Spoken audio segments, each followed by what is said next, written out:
Salut, c'est Guillaume, j'espère que tu vas bien. Aujourd'hui, on se retrouve pour cuisiner l'un de mes légumes préférés, la butternut.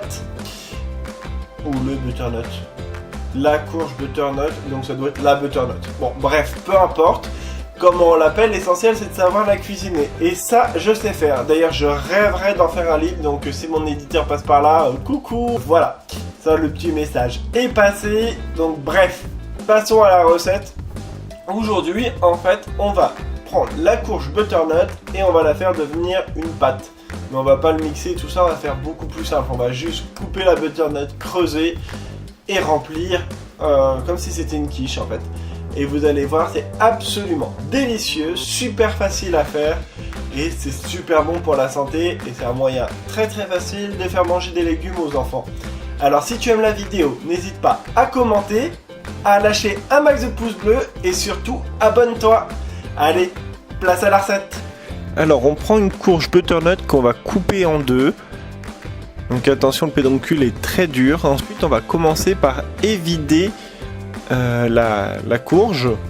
Donc on enlève toutes les graines.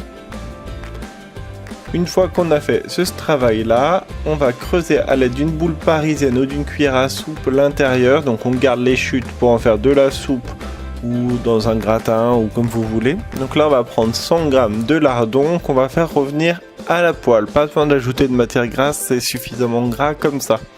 Une fois qu'ils sont bien dorés, on les récupère et on commence à garnir la courge.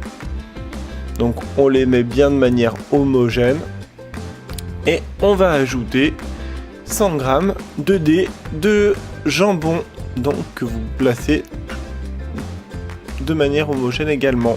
On prend des œufs, donc on va en avoir besoin de 3, qu'on met dans un récipient avec 15 centilitres de crème liquide.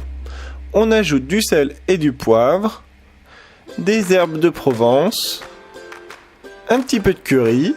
Pour le goût, c'est pas obligatoire, vous pouvez mettre aussi de la noix de muscade et on bat.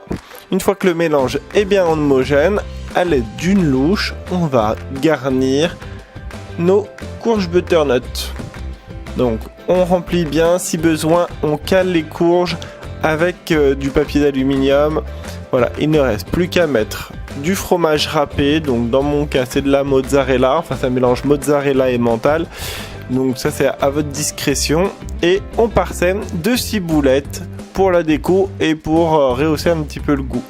Il reste plus qu'à découper et déguster, c'est vraiment délicieux et super facile à faire.